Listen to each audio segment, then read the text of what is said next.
9वें अध्याय में राजविद्या राजगुप्त योग का वर्णन। क्षिप्रम भवति धर्मात्मा सत्स्वच्छान्तिं निगच्छति कौन्ते प्रति जानेहि न मे भक्ता प्रणश्यति। कई बार अगर कोई व्यक्ति किसी से कुछ पूछता है तो सामने वाला व्यक्ति देख लेता है कि बड़ा ज्ञानी बन करके पूछ रहा है, तो उसी ढंग से उसको जवाब देते रहता है गोल गोल। परंतु जब तद्विधि प्रणिपाते, वो जब आंतरिक भावना से विनम्रता से जानने की इच्छा से कुछ पूछता है तो उसको सटीक जो जवाब वो जानता वो दे देता है। एक आदमी हर किसी से पूछा करता था, अकल बड़ी की भैंस। एक महात्मा जी से पूछ लिया, महात्मा जी ने कहा भैंस बड़ी। बोले कैसे? बोले भैंस कभी पूछती नहीं कि मैं बड़ी हूं कि छोटी हूं। वो बड़ी है मान लेती अपने आप को कि मैं बड़ी हूं, इसलिए पूछती नहीं। वो आदमी चुप हो गए, फिर दोबारा किसी से पूछा है। भगवान भी अर्जुन को बहुत सारी बात बताया, पर अर्जुन के मन में जब समर्पण आ गया तो भगवान ने अर्जुन को एक बात कह दिया कि उस परमात्मा को व्यक्ति श्रद्धा से मानने की कोशिश करता है, जबकि परमात्मा श्रद्धा से मानने की बात नहीं। हमारे बाप दादा ने कहा कि ये भगवान है तो हम मानने लगे, हमारे सरे गुरु ने कहा तो हम मानने लगे। भगवान ने कहा कि परमात्मा जानने का विषय, अभी से ही प्रयत्न करना शुरू कर दो कि मेरे को परमात्मा को जानना है।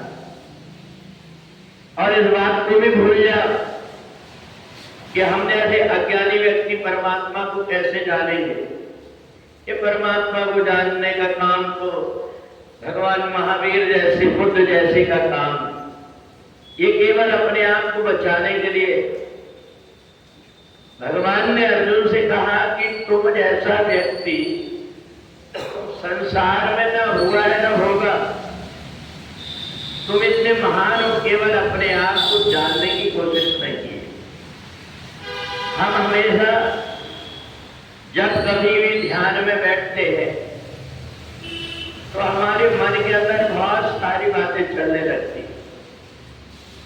कोई व्यक्ति ये सोचता है मैं घर से दूर जंगल में चले जाऊंगा तो ध्यान हो जाएगा, परंतु जो व्यक्ति घर से दूर जंगल में गया, वहां बैठ करके वो मेरी पत्नी कैसे होगी, दुकान खुली होगी कि नहीं होगी, बेटा बेटी स्कूल गए होंगे कि नहीं होंगे, ये सारी बातों में उलझा रहता है। इसलिए भगवान ने उसको सहज ध्यान बताया कि जब तुम ध्यान में बैठो तो अपने तरफ से कुछ भी याद मत करो। जो कुछ भी तुम्हारे आ रहा ध्यान में, उसको साक्षी मात्र बन करके देखना शुरू कर दो। ना उसमें आसक्त हो, ना तो उससे घृणा करो। इससे ये होगा कि थोड़े समय में ही तुम्हारे साथ में इतनी बड़ी घटना घटेगी, एक झटका जैसा लगेगा और अपने आप से ध्यान की क्रिया प्रारंभ हो जाएगी। जैसे ही हवाई जहाज जमीन से ऊपर की तरफ उड़ता है, एक झटका जैसा लगता है, पर उसके पंख खुले आकाश में घूमने लगता है। ऐसे ही ये शरीर के अंदर का जीवात्मा भी हमने बहुत सारी उलझन में पड़ करके ये भगवान का नाम जप ले, उनका नाम जप ले, इसका ध्यान कर ले, उनका ध्यान कर ले, और किसी का ध्यान नहीं होगा। इसलिए तुम केवल एक काम करो कि ध्यान में बैठ करके जो कुछ भी मन के अंदर बातें आ रही उन सारी बातों में ध्यान न दे करके शून्य में गोता खाना शुरू कर दो।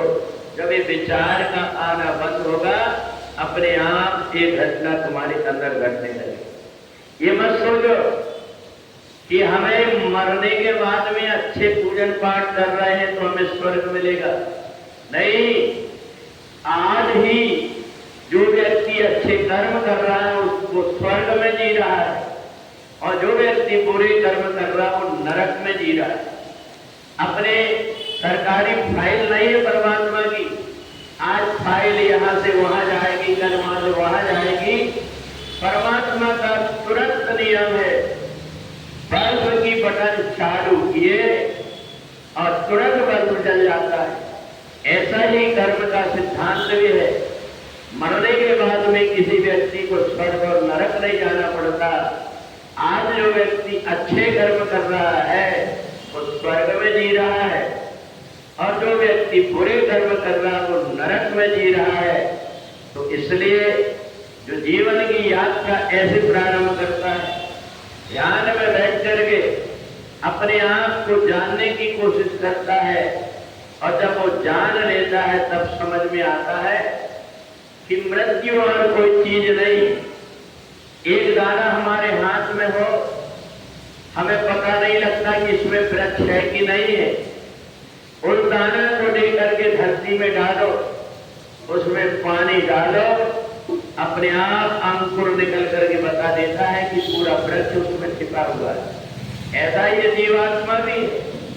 ये जो शरीर के अंदर का जो जीवात्मा है, इससे मौत का कोई डर नहीं है, क्योंकि उसको अपने स्वरूप का पता है कि न जायते मृते वा कदाचित् नायं भूत्वा भवितार भागो गया। जो व्यक्ति ध्यान में हमेशा मौत को देखते रहता है वो कभी मौत से डरता नहीं। इसलिए 9वें